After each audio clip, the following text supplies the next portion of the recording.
Otep à tous, bien-aimés frères et sœurs. Je reviens encore sur la thèse, l'intervention ou l'interview du ministre minable des Affaires étrangères du Rwanda, qui, pris par une folie et multiplié par une arrogance qui n'a ni tête ni queue, un vaurien. Vous savez, les gens inutiles, les gens qui ne valent rien, là, qui ne sont pas allés à l'école, quand ils ont le pouvoir comme ça, ils se disent que ils sont maintenant au-dessus du monde entier. C'est-à-dire qu'ils se prennent pour... Parce qu'ils ne s'attendaient pas, c'est un arriviste. Il ne s'attendait pas à être là. Maintenant qu'il est là, il est ministre des Affaires étrangères, il se dit que non, il est le plus important de tout le monde. Il peut manipuler tout le monde. Monsieur va faire dans sa déclaration, je ne sais pas, pour ceux qui ont suivi ça, il va dire, nous, Rwandais, nous demandons à ce que le Congo puisse organiser un dialogue large, inclusif, inclusif plutôt, avec les religieux. Il dit très bien, les religieux là doivent être dans ce dialogue-là. Donc, il est au Rwanda, il est rwandais, il ne vaut absolument rien, parce que le Rwanda est ce qu'il est à cause du sang des Congolais. Mais il se permet de dire que ce qui doit se passer au Congo, nous avons un mot à dire. C'est comme ça que, vous voyez, les gens sont en train de aujourd'hui penser que dans le deal entre la RDC et les États-Unis, le Rwanda a une part, le Rwanda a un mot à dire. Non, en principe, sauf si Tshisekedi leur laisse faire, le Rwanda n'a rien à dire là-dedans. Sauf si Donald Trump est complice du Rwanda. Donald Trump veut faire comme les autres. Ça peut se comprendre, ça peut s'expliquer parce que les Américains, partout là où ils sont passés, il n'y a pas une seule guerre au monde où il n'y a pas des Américains. Bref, ce ministre va venir nous dire que il faut que le dialogue inclue les propositions de la Cinco, de l'église.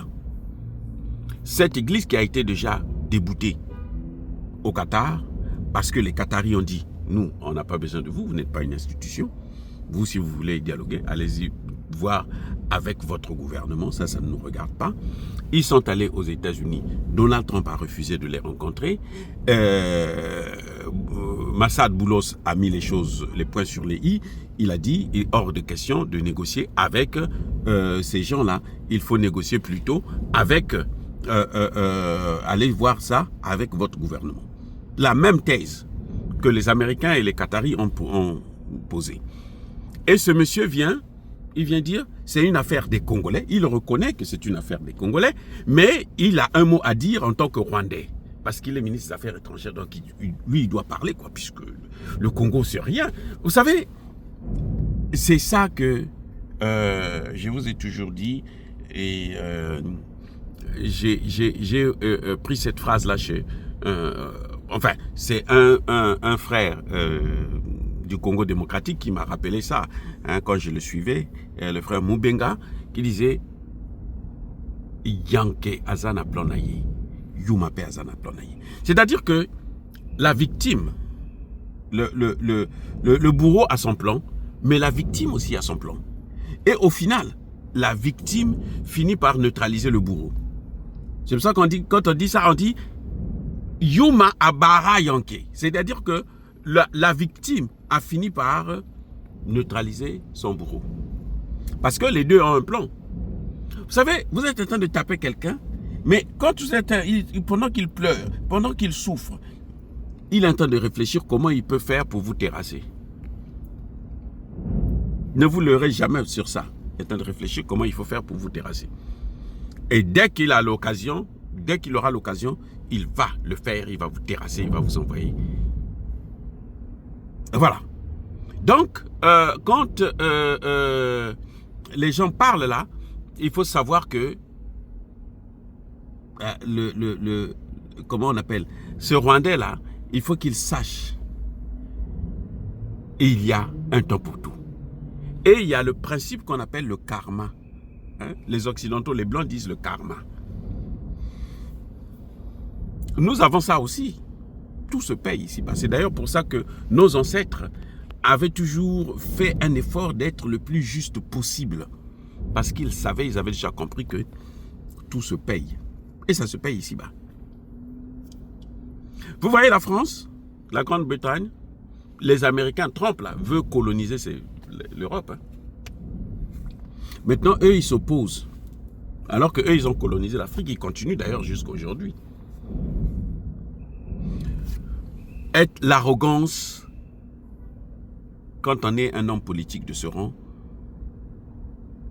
ne peut pas avoir,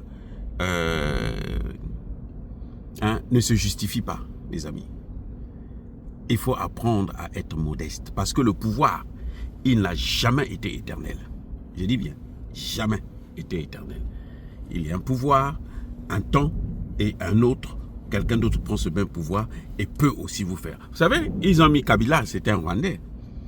Ce sont eux qui l'ont mis.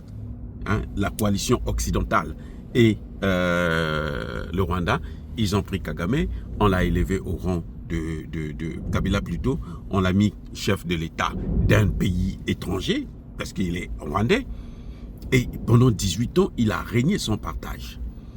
Il a détruit systématiquement et l'armée et l'administration, au point où jusqu'aujourd'hui, Tshisekedi n'est pas capable de relever les choses parce que l'armée a été empoisonnée d'une manière incroyable. Mais vous savez quoi? Les Wazalendo ont fait apparition. Et ce sont les Wazalendo qui donnent, qui empêchent Kagame de dormir. Parce que le jour où les Rwandais vont comprendre qu'eux aussi sont en train de mourir là-bas, vous allez voir comment ça va se passer, les amis. Donc ce monsieur, il ne peut pas s'ingérer aussi grossièrement dans les affaires de la RDC. Ce n'est pas normal. Ce n'est pas normal. Et il s'ingère avec arrogance. Il croit qu'il a droit de citer dans tout ce qui se passe en RDC, comme il faisait lorsque Kabila était là. Mais ce n'est plus Kabila, c'est Tshisekedi. C'est à Tshisekedi maintenant de prendre ses responsabilités. Et que Tshisekedi arrête de les caresser dans le sens du poil. Il faut qu'il soit dur, radical et irréversible. Soyez bénis.